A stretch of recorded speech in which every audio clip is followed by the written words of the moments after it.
मेरी स्ट्रेटेजी ये रही मतलब पूरे उसमें कि मैं कंपैरेटिव एनालिसिस करता था। लाइक मेंस में भी मैंने वही किया कि कौन सा सब्जेक्ट अच्छा है कौन सा नहीं है। तो मेरा यही कहना है सबके लिए कि आप खुद को रियलाइज करो कि आपके कौन से स्ट्रॉन्ग पॉइंट्स है कौन से वीक पॉइंट्स है। career ground and you were like it was a constant support from the platform in my preparation after the mains exam. Very good evening. First of all, many congratulations on becoming an officer finally. Your hard work paid you Thank you off. so much, ma'am. All right. तो कैसा लग रहा है अब? After becoming an officer, how was your reaction जब आपने result देखा था? बहुत अच्छा लगा। एक फर्स्ट अटेम्प्ट था ना, तो मतलब ऐसा लग रहा था कि मतलब कि हाँ सच में हो गया मतलब। Okay, all right. क्योंकि मैम इंटरव्यू मतलब ना थोड़ा सा मेरा मतलब इंटरव्यू काफी हाई लेवल तक ले गए थे वो लोग ना। Okay. उन्होंने मतलब बेसिक तो कुछ भी नहीं पूछा, बैंकिंग का ही पूछा। और वो भी काफी इन डेप्थ पूछा कि एक मेंबर ने तो दूसरे मेंबर को रोका भी कि आप कुछ ज्यादा ही डीप जा रहे हो। मे बी उनको आप में वो पोटेंशियल दिख रहा था कि शायद आप कर सकते हैं, दैट इज वाई उन्होंने काफी। और फिर आपने रिस्पॉन्ड भी किया जिस तरीके से आपने अपना फीडबैक दिया था इंटरव्यू का, कि आपने रिस्पॉन्ड भी किया उनके क्वेश्चंस को। Maybe that is why वो लोग पूछ रहे होंगे आपसे। Yes ma'am. ओके अंशुमन। तो जैसे कि आपने बोला आपका फर्स्ट अटेम्प्ट था। सो होता है, बहुत ही रेयर होता है कि फर्स्ट अटेम्प्ट में कोई निकालता है, and that is itself a very big achievement आपके लिए कि आपने फर्स्ट अटेम्प्ट में उस चीज को निकाला। तो आपकी स्ट्रैटेजी क्या रही थी अबाउट द मेंस? क्योंकि जब इंसान फर्स्ट अटेम्प्ट के लिए, कोई भी स्टूडेंट प्रिपेयर करता है, तो वो मटेरियल्स पे ज्यादा फोकस करता है, सेल्फ प्रिपरेशन पे कम फोकस करता है, and air force demands self preparation. So what was your strategy? Ma'am like मेरी स्ट्रेटेजी ये रही कि लाइक मैंने अपनी ग्रेजुएशन मेरी ग्रेजुएशन जुलाई में कंप्लीट हुई थी 2025 में। सो उसके बाद फॉर्म फिल कर दिया लाइक एएफओ का। सो हुआ ये कि मतलब मैंने जब एएफओ का पैटर्न देखा तो मैंने एक चीज रियलाइज की और पीवाईक्यूज देखे कि I need like 70% more devotion towards prelims. क्योंकि वो चीज ऐसी थी कि मतलब बिल्कुल टच में नहीं है। एग्रीकल्चर का तो ये था कि मतलब टच में था, 4 साल हमने पढ़ा है, वो चीज थी। तो मैं सच बोलूं तो क्योंकि वही, बाकी तो सबका केस डिफरेंट होता है। बट मुझे अपने ऊपर इतना पता था कि मुझे प्रीलिम्स की ज्यादा जरूरत है। हेलो। अंशुमन, आपका शायद नेटवर्क इशू है कोई, क्योंकि आपकी वॉइस तो क्लियर है बट आपका वीडियो क्लियर नहीं है। हो सकता है यहाँ पर ना हिली एरिया में नेटवर्क आपको पता ही है थोड़ा। कोई बात नहीं। Yes ma'am like I realise कि मुझे प्रीलिम्स की ज्यादा नीड है। Hmm. So after notification came and till prelims I was completely devoted towards prelims exam. Then once the prelims was over, so फिर मैंने ये चीज देखी कि like I am a horticulture graduate not a core agriculture graduate. And ma'am फिर मैंने सोचा कि मुझे 2-3 सब्जेक्ट्स हैं जो कभी पढ़े नहीं है। तो मैंने स्टार्टिंग इन्हीं से की आफ्टर हम्म। प्रीलिम्स की। मैं पहले एनिमल हस्बेंड्री, और इनकी वेटेज भी काफी अच्छी थी, तो मैंने हम्म। Animal husbandry, fisheries, agriculture, engineering, इनके ऊपर फोकस किया डिटेल में। एंड क्योंकि एक मंथ का ही गैप था, तो जब मैंने ये कंप्लीट किया तो मुझे 2 वीक्स ऑलरेडी हो चुके थे इन 3 सब्जेक्ट को ही कवर करते। But I was confident enough क्योंकि मैंने ग्रेजुएशन में जो सब्जेक्ट्स थे उनकी काफी अच्छे से स्टडी की थी स्टैंडर्ड बुक से और आईसीआर का मटेरियल से। तो उनकी मैंने काफी अच्छी प्रिपरेशन की है, जो बेसिक्स थे हमारे क्लियर थे। फिर मैंने क्या किया कि अब 2 हफ्ते अब मैं क्या करूँ। मन में वो चीज थी कि करने भी सारे सब्जेक्ट्स क्लियर है, क्योंकि ऐसा होता है कि अगर हम सारे एक बार पढ़ के जाए ना, तो थोड़ा सा वो रहता है ना मन में कि एटलीस्ट मैंने हर चीज कवर की है, कॉन्फिडेंस सा होता है। भले ही चाहे हम्म। उससे क्वेश्चन आए या ना आए वो अलग बात है। सो मैंने सोचा सोचा कि अब क्या करूँ, अब 2 हफ्ते रह गए हैं। अब 3 सब्जेक्ट्स हुए हैं, बच गए 8-9। सो मैंने क्या किया कि फिर मैंने यहीं पे ही लोकल उससे सेलर से नीमराज सुंदा खरीद ली। हम्म। और मैंने एक बार उसको गो थ्रू कर लिया स्टार्टिंग से लेके एंड तक, ताकि जो बेसिक्स थे जो पुराना पड़ा हुआ था ग्रेजुएशन में वो भी ब्रश अप हो जाए मेरा, और मुझे एक सेटिस्फेक्शन भी हो जाए कि एटलीस्ट मैंने अपनी तरफ से पूरा वो कर दिया। और मैंने ये किया, और लास्ट के 3-4 दिन लास्ट के 3-4 दिन से पहले मैंने नीमराज सुनता कंप्लीट कर ली, लाइक 2-3 नवंबर तक, 9 9 नवंबर को मेंस था। And then I completely 3 to 4 days I focused on current affairs and schemes. Last के 4-5 दिन मैंने जितनी भी एग्रीकल्चर रिलेटेड स्कीम्स थी वो सारी पढ़ ली, और जो भी करंट डाटा था, like ISF Indian state of forest report थी, कोई एनिमल हस्बेंड्री का स्टेटिस्टिक्स था, बस मैंने वो सारा पढ़ लिया और फिर उसके बाद मेंस दे दिया। ओके अंशुमन, बहुत ही एक मतलब एक तरीके से काफी लोगों के लिए ये एज अ मोटिवेशन होगा, क्योंकि आपने एक भी आउटसाइड मटेरियल नहीं यूज किया। एंड आपका इंस्टिंक्ट इतना स्ट्रांग था। आपने बेसिक बुक्स, जो लोग कहते हैं ना अक्सर कि बेसिक बुक है इससे कुछ नहीं आता, अब वो जमाने चले गए जिससे कुछ नहीं आता, आपने उसी बुक को एक बेस बनाकर क्रैक किया है, and that too in the first attempt. तो ये खुद में ही एक बहुत बड़ा अचीवमेंट है आपके लिए। कल को आप किसी को बताओगे भी तो डेफिनेटली जो भी लोग इस वीडियो को देखेंगे उनके लिए आप एक बहुत बड़ा मोटिवेशन फैक्टर रहोगे। बिकॉज ये एक बहुत ही इंस्पायरिंग चीज है कि फर्स्ट अटेम्प्ट में किसी का निकाल लेना, और हैवी मटेरियल्स का ना यूज करना, बेसिक चीजें यूज करना, अपने आप को सेल्फ कॉन्फिडेंस में रखना। दैट इज समथिंग जो मैंने आपके इंटरव्यू में भी देखा था। मैंने कहा था कि आपका कॉन्फिडेंस है। सो मैं ये बोल रही थी कि जब मैंने आपका इंटरव्यू लिया था तो I had that, I saw that potential कि आप कर लोगे। एंड इफ यू रिमेम्बर, मैंने आपसे कहा भी था that you have that potential, you will do this time. तो आपने कहा था मैम यस मेरा मैम। फर्स्ट अटेम्प्ट है, but I told you yes कि you ma'am. Will make it, and you did so. काफी वाकई में it is an opportunity for me to interview you, because candidates like you जिनका first attempt है and जिन्होंने खुद पे भरोसा रखा, खुद पे कॉन्फिडेंस रखा। बहुत सारे लोग होते हैं 7 7 8 8 अटेम्प्ट्स देते हैं, आप खुद यूट्यूब पे देखते होंगे, बट दे के not yes make ma'am. It. इसलिए नहीं क्योंकि शायद उनमें पढ़ा कम होता है या उनका पोटेंशियल कम होता है, इसलिए नहीं, बस एक चीज वो होती है जो सेल्फ कॉन्फिडेंस। क्योंकि होता है ना, इतने साल जब पीछे मुड़ के वो देखते हैं तो उनको लगता है उनके साल वेस्ट हो गए हैं। तो कहीं ना कहीं वो यस एक मैम। ड्रॉबैक उन लोगों के लिए हो जाता है। बट आप उन सारे लोगों के लिए फिर से एक इंस्पिरेशन रहोगे जिन्होंने आगे नहीं, मतलब जिन्होंने पहले कभी नहीं उनका सिलेक्शन हो पाया, और स्पेशली उनके लिए जो फ्रेशर्स हैं। सो आपने इंटरव्यू की प्रिपरेशन कैसे की, क्योंकि काफी लोग इंटरव्यू से बहुत ज्यादा डरते हैं। तो हाउ अबाउट दैट? हाँ मैम, इंटरव्यू के लिए लाइक मैंने तो करियर ग्राउंड से कनेक्ट किया था। So I have given 2 interviews with career ground. सो एक पहले आपका फ्री इंटरव्यू था, एक मैंने वो दिया था। उसके बाद एक तो मैंने ऐसा था कि मतलब 23rd को मेरा फाइनल इंटरव्यू था इन चंडीगढ़, एंड 22nd को ही इंटरव्यू हुआ था आप लोगों के साथ, तो आप मैंने बताया था कि कल मेरा फाइनल इंटरव्यू है।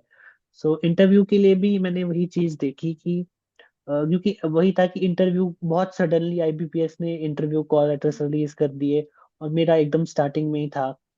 तो मैंने देखा कि अब एग्रीकल्चर को तो मतलब कोर एग्रीकल्चर में तो जाके कोई मतलब इस टाइम पे है नहीं।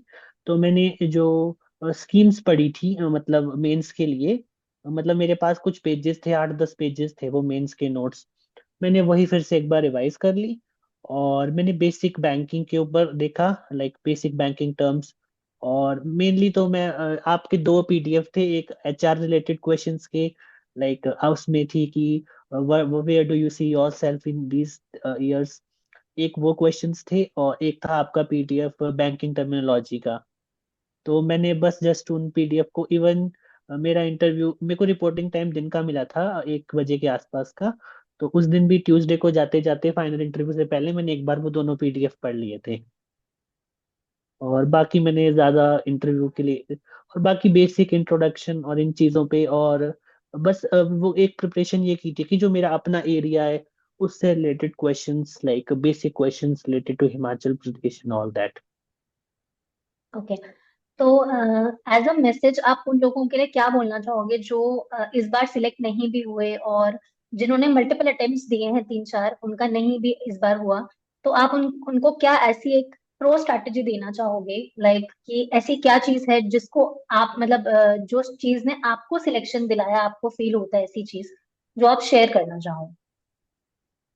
मैम एक की पॉइंट जो मैंने रियलाइज किया है, लाइक है तो मेरा फर्स्ट अटेम्प्ट ही, बट एक चीज जो मैंने देखी थी ना, वो ये थी कि कई बार हम क्या होता है कि हम दूसरे को कॉपी करने लगते हैं, लाइक हम किसी की मतलब स्ट्रेटेजी होती है ना, तो हम उसकी स्ट्रेटेजी को फॉलो करने लगते हैं। बट वो चीज पॉसिबल, मतलब उसमें सक्सेस मिल भी जाता है, बट इट्स नॉट कि आपको 100% उसमें मिले, क्योंकि सबकी सिचुएशन अलग होती है। सबका बैकग्राउंड अलग होता है, लाइक सबकी कोई ग्रेजुएट होगा तो कोई पोस्ट ग्रेजुएट होगा।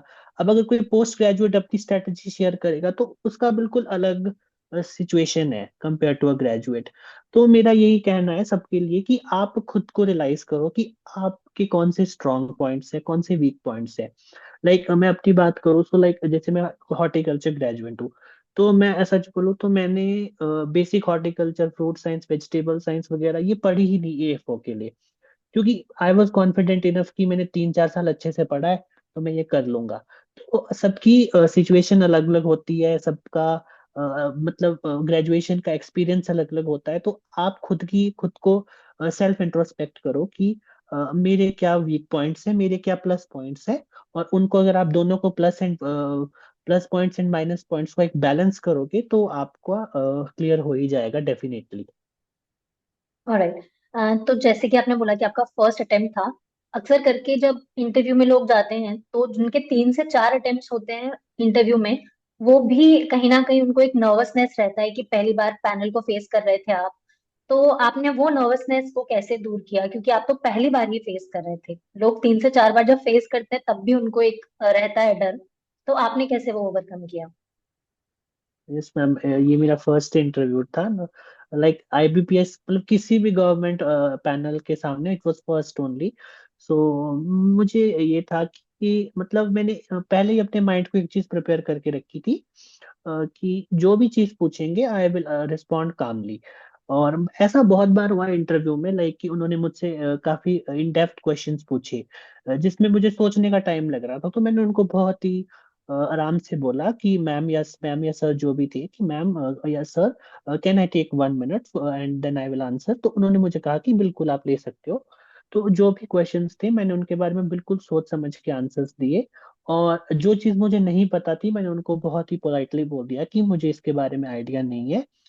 तो मैं यही कहूंगा कि और कि हम लोगों को वहां पर लाइक इट्स, क्योंकि वो लोग भी समझते हैं कि हम भी गूगल तो है नहीं, या कोई भी गूगल तो है नहीं। सो जो भी बोलो सोच समझ के बोलो। और like I was not thinking, मैं सच बोलूं तो मैं ये सोच ही नहीं रहा था कि it's like a interview going on.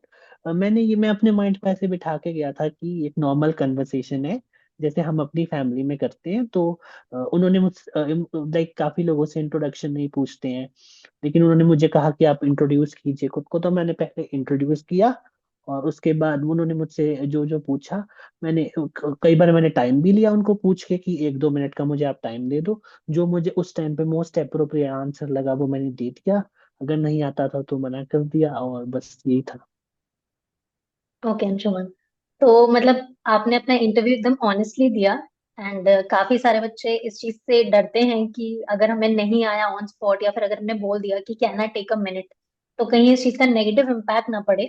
But आपका सिलेक्शन देख के ये चीज एक तरीके से प्रूव हो जाती है कि हमें कंफर्टेबली आंसर देना चाहिए। उनसे 1-2 मिनट मांगना is not a negative thing. तो आपने कैलकुलेट किया होगा how much marks did you get in the interview? Ma'am I calculated, it is around 14.5। Okay, first attempt में इतने अच्छे मार्क्स मिलना रियली एप्लॉड्स। अंशुमन, आपने बहुत अच्छा किया, आपने बहुत अच्छा परफॉर्म किया। सबसे अच्छी चीज जिसको आप मानते हैं कि आपको सिलेक्शन दिलाया उस चीज ने, वो था आपका सेल्फ कॉन्फिडेंस, आपकी खुद की strategy. Correct. And first attempt में ही कोई इंसान ये चीज समझ ले कि हमें अपनी स्ट्रैटेजी से चलना है, दैट इज द कॉल जो आपने लिया। एंड यही फाइनली आपको आपका सिलेक्शन दिलाया। ऑलराइट। एंड जो आपने बोला कि आपका कहीं ना कहीं आपको ये रियलाइजेशन था कि प्रीलिम्स में आपको ज्यादा फोकस करना है। तो प्रीलिम्स की आपकी क्या स्ट्रैटेजी रही? बिकॉज काफी बच्चे मेंस में तो स्कोरिंग करना जानते हैं, बट वो प्रीलिम्स की वजह से पीछे रह जाते हैं, बिकॉज प्रीलिम्स अब कट ऑफ आप देख रहे हो 50, 51, उससे नीचे जा ही नहीं रही है। यस तो मैम। आपकी स्ट्रैटेजी प्रीलिम्स के लिए क्या थी? मैम प्रीलिम्स में भी मैंने लाइक मेरी स्ट्रेटेजी ये रही, मतलब पूरे उसमें कि मैं कंपैरेटिव एनालिसिस करता था। लाइक मेंस में भी मैंने वही किया कि कौन सा सब्जेक्ट अच्छा है कौन सा नहीं है। And same I did for the prelims. तो प्रीलिम्स में मुझे ये था कि लाइक इंग्लिश की मैं बात करूँ तो इंग्लिश में आई नो कि I can score very good in English. So English का मुझे पता था। तो इंग्लिश की मैं सच बोलूँ तो मैंने काफी कुछ तैयारी करी भी नहीं थी इंग्लिश की। एंड 25 मार्क्स की होती है इंग्लिश, तो आई स्कोर 23 के आसपास इन इंग्लिश। एंड क्योंकि और बाकी मुझे ये चीज पता थी कि क्वांट एंड रीजनिंग में I just need to clear the sectional cut off, और एक मतलब एक नॉर्मल स्टैंडर्ड स्कोर अगर मैं होऊंगा तो मेरा हो जाएगा। मैंने वो चीज पे फोकस किया, मतलब मैंने कैलकुलेटिव अप्रोच लेके चला कि इतने इंग्लिश में हो जाएंगे। एंड और वही और रीजनिंग एंड उसमें क्वांट्स में भी मैंने वही किया कि लाइक क्वांट्स में भी वही करा कि जो अर्थ बेसिक होता है, लाइक क्वाड्रेटिक इक्वेशंस आती हैं और डीआई आते हैं, और मतलब लाइक और प्रीलिम्स में एक चीज और होती है ना मैम की, the way we attempt our paper. क्योंकि क्वेश्चंस तो इतने सारे हैं, अगर हम किसी गलत क्वेश्चन में फंस गए तो आधा टाइम तो वैसे ही निकल गया। सो मैंने सबसे पहले वो क्वेश्चंस किए जिनमें बिल्कुल टाइम नहीं लगता, लाइक क्वाड्रेटिक इक्वेशन कर दी, डीआई कर दी, और दो तीन अर्थमेटिक कर दिए, तो वहां पर वो हो गया। उसके बाद रीजनिंग में भी सेम किया कि इस बार रीजनिंग काफी टफ आई थी वैसे आईबीपीएस जो एसओ का था। तो उसमें मैंने ये किया कि लाइक सिलॉक्स के क्वेश्चंस कर दिए चार पांच, एंड बेसिक क्वेश्चंस कर दी। और आई भी एक होता है कि अगर हम एक पजल सॉल्व कर देते हैं तो एक स्टैंडर्ड पजल 5 क्वेश्चंस को परटेन करती है। हम्म। तो मैंने एक पजल सॉल्व कर दी, उसके 5 हो गए। So I scored decent around 15-15 number in quants and reasoning, और बाकी उसमें 25। सो मतलब मैंने यही देखा कि I need to focus more on quant and reasoning, और इंग्लिश तो मेरा हो ही जाएगा। सो इस तरह से मैंने प्लान किया। ओके, आपकी स्ट्रैटेजी बहुत ही क्लियर कट थी। सबसे अच्छी चीज ये थी कि आपने पहले ही इस चीज का एनालिसिस कर लिया कि आपको कहाँ पे ज्यादा फोकस करना है, किस सब्जेक्ट्स में फोकस कम करना है, कहाँ पे ज्यादा करना है। तो यही क्लियर कट स्ट्रैटेजी अगर हर स्टूडेंट लगाए तो डेफिनेटली उनको भी वही सक्सेस मिल सकती है। ऑलराइट। तो अंशुमन, अब एक आखिरी सवाल। करियर ग्राउंड का क्या छोटा सा कंट्रीब्यूशन रहा आपकी जर्नी में, एंड वन एडवाइस या फिर वन वर्ड ऑफ, कहते हैं कि एक वर्ड ऑफ एप्रिसिएशन अगर आप करियर ग्राउंड को देना चाहेंगे तो वो क्या होगा? career ground, and you were like it was a constant support from the platform in my preparation after the mains exam. Like mains के बाद ऐसा होगा कि जैसे होता है अब मेंस के बाद वाला टाइम वो होता है ना कि सबके लिए होता है कि आंसर की चेक कर रहे हैं, है ना, कि इतने बन रहे हैं इतने नहीं बन रहे हैं। तो मुझे तो याद है मैंने तो पता नहीं कितनी बार कमेंट किया है आपकी वीडियोस पे कि इसका क्या आंसर होगा ये वो। सो मतलब खुद तो मतलब मैंने एक चीज बहुत पॉजिटिव लगती थी कि हमेशा आपकी साइड से रिस्पॉन्स आता था। और मैं अपना ही नहीं बोल रहा हूँ, मैं जैसे कमेंट्स चेक करते थे ना, रिप्लाई आता था तो मैं देखता था कि हर एक बच्चे का रिप्लाई होता था। ऐसा कभी नहीं होता था कि किसी का मैसेज ऐसे ही है, नहीं, हर चीज चाहे उसने कुछ भी क्वेश्चन पूछा है रिप्लाई होता ही था। तो मतलब करियर ग्राउंड की तो बहुत ज्यादा हेल्प रही है मेरे को इन और उसमें। और इंटरव्यू के लिए तो सोनली मैं कहना चाहूंगा करियर ग्राउंड को, क्योंकि मैंने दो ही इंटरव्यूज दिए थे। एक पहले फ्री वाला था, और मैंने मतलब खुद में मैंने एक कंपैरिजन किया कि जो आपने फर्स्ट इंटरव्यू लिया था और सेकंड इंटरव्यू लिया था तो उसमें 5-6 दिन का गैप था। तो फर्स्ट इंटरव्यू के फीडबैक की ही फर्स्ट इंटरव्यू जो मेरा आपने लिया था मॉक, उसमें मैंने खुद फील किया था कि हाँ कुछ ना कुछ है, अभी भी लूप होल्स है, कुछ ना कुछ मुझे चीजों पे काम करना है। तो बस मैं उन्हीं चीजों पे काम किया। और सेकंड इंटरव्यू तो एक दिन पहले ही हुआ था फाइनल से, जो आपके साथ हुआ था। तो उसमें तो आपने कहा था कि you are a good candidate, सब कुछ अच्छा ही होगा। तो उसके बाद फिर मैं पॉजिटिव ही रहा बस। और बस मेनली मैंने आपके वो जो दो पीडीएफ्स थे वो रिवाइज करता गया। उस दिन भी किए जिस दिन इंटरव्यू के लिए जा रहा था कि एक बार देख लेता हूँ ओके।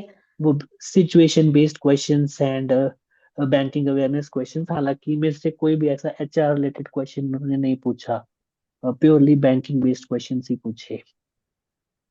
ओके। अंशुमन, अगेन मैं आपको बहुत बहुत कंग्रेचुलेट करना चाहूंगी क्योंकि फर्स्ट अटेम्प्ट में आपका हुआ, एंड दैट टू एक मेन फोकस पॉइंट कि आपका एग्रीकल्चर बैकग्राउंड नहीं था, सोनली एग्रीकल्चर नहीं था। आपने 4 साल हॉर्टिकल्चर पढ़ा, उसके साथ साथ आपने एग्रीकल्चर को टिप्स पे रखा, एंड इतने कम समय में आपने एक प्योरली एग्रीकल्चर, जो कि कोर एग्रीकल्चर एग्जाम होता है, आपने वो निकाला। सो एप्लॉड्स अंशुमन, एंड रियली मतलब आप काफी बच्चों के लिए इंस्पिरेशन होंगे, आप काफी स्टूडेंट्स के लिए इंस्पिरेशन होंगे।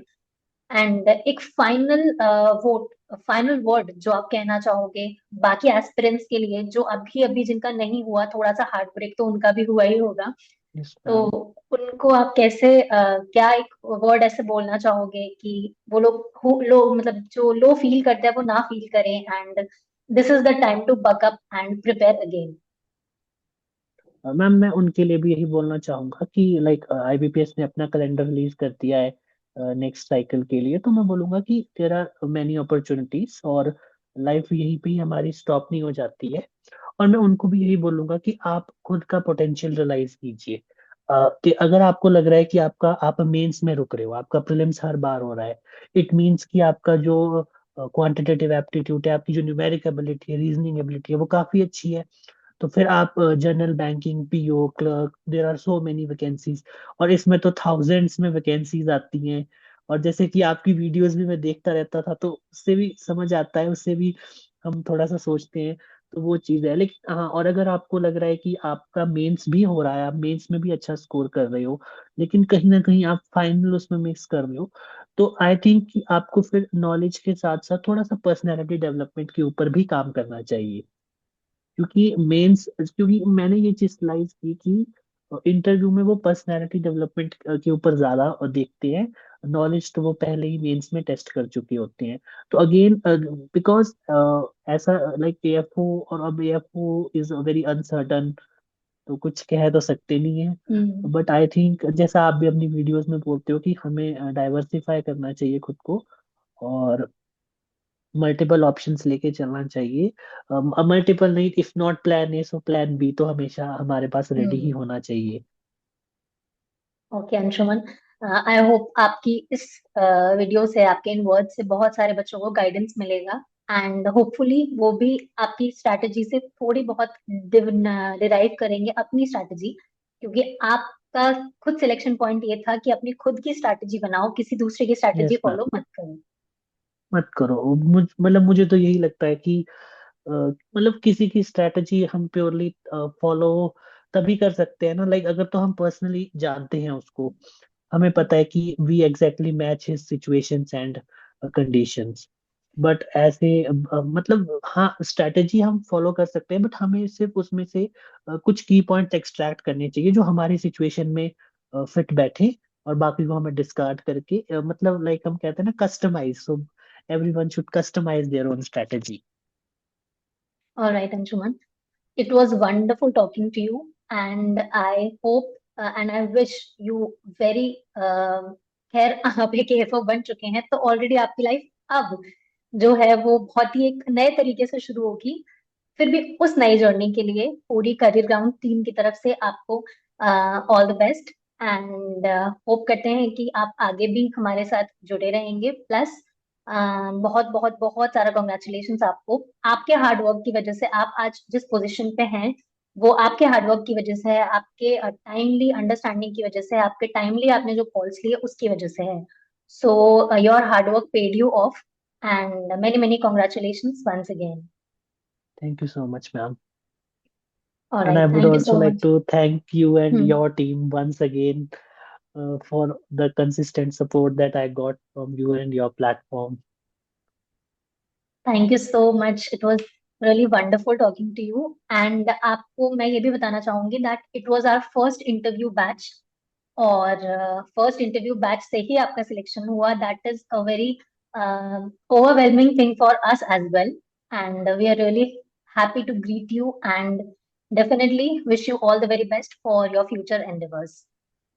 Thank you so much, ma'am.